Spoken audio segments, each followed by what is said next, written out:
Assalamualaikum warahmatullahi wabarakatuh. Perkenalkan, nama saya Nur Padilla dengan NIM 0575719111.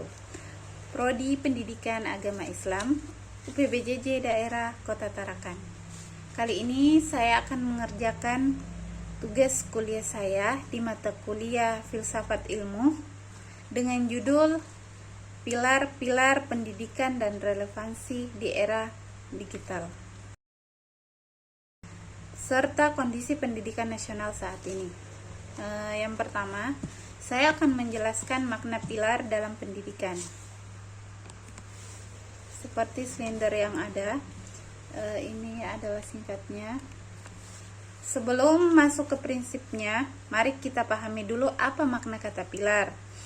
Dalam konteks pendidikan, secara sederhana, pilar itu ibarat tiang penyangga sebuah bangunan. Kalau tiangnya kokoh dan kuat, bangunan itu akan berdiri tegak dan aman. Begitu juga dalam pendidikan. Pilar pendidikan adalah dasar-dasar atau nilai-nilai utama yang menjadi penopang seluruh sistem pendidikan kita.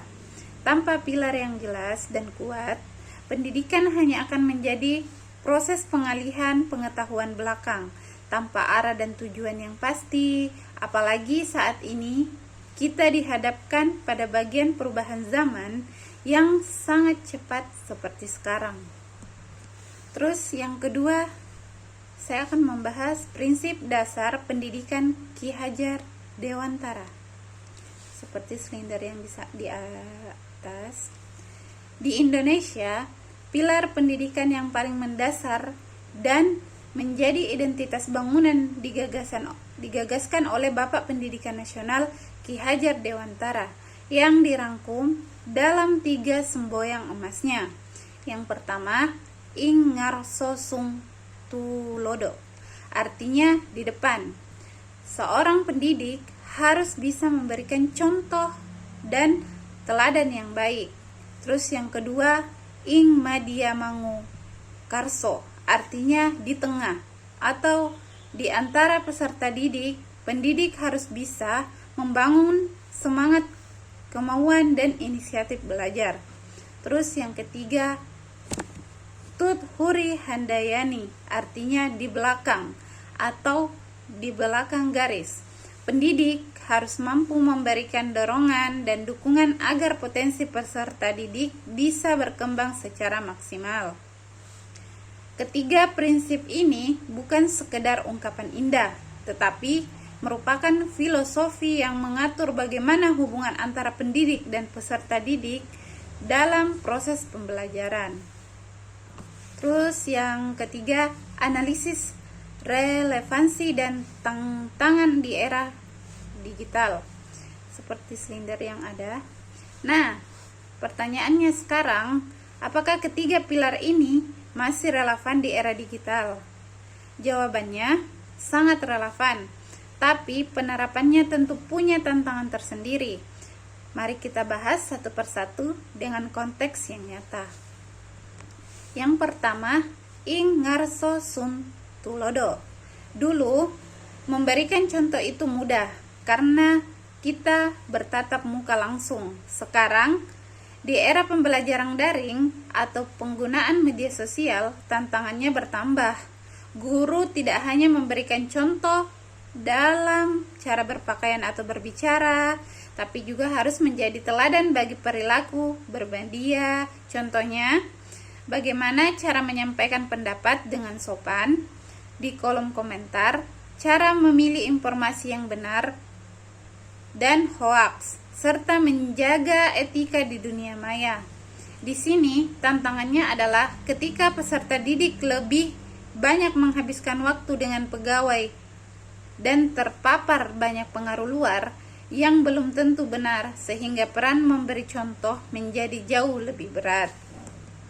Terus yang kedua, ing media mangu karso. Prinsip ini menuntut guru untuk membangun semangat belajar. Di era digital, tantangannya adalah fokus pada anak. Ada begitu banyak hiburan di gangguan di internet. Jika metode pembelajaran masih membosankan, satu arah dan hanya berbasis teks, semangat belajar anak pasti akan turun. Maka relevansinya adalah guru harus berperan kreatif, memanfaatkan teknologi untuk membuat pembelajaran jadi menarik, interaktif, dan menyenangkan supaya semangat belajar itu tetap tumbuh. Terus yang ketiga, Tuthuri Handayani. Di sini peran guru sebagai pendorong semangat penting. Di era informasi terbuka, anak-anak bisa mencari materi pembelajaran sendiri lewat internet. Tugas guru bukan lagi satu-satunya sumber ilmu, tetapi menjadi pembimbing.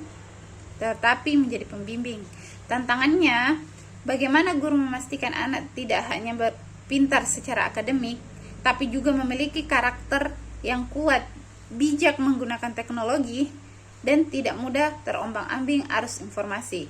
Guru harus ada di belakang memandu, mendukung bakat anak, dan mengarahkan mereka ke jalan yang benar. Terus yang keempat, refleksi, menjawab persoalan pendidikan nasional. Seperti tampilan silinder di atas. Kalau kita tarik benang merahnya, persoalan pendidikan nasional saat ini bukan hanya soal fasilitas atau akses internet saja. Masalah utamanya seringkali ada pada karakter dan arah tujuan pendidikan. Pilar-pilar Ki Hajar Dewantara ini justru menjadikan jawaban yang tepat.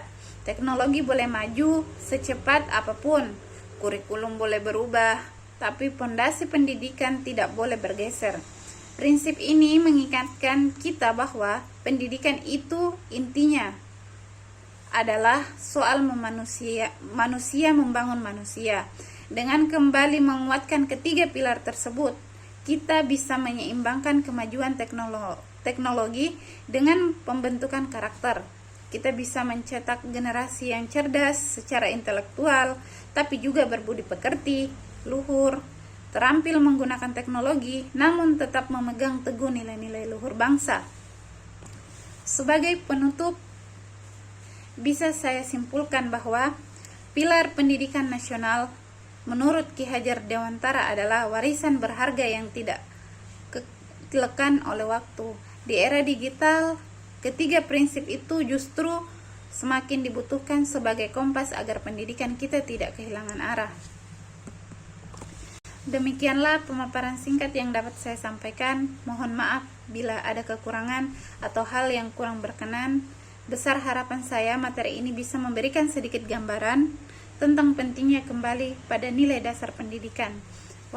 Terima kasih banyak atas perhatiannya. Wassalamualaikum warahmatullahi wabarakatuh.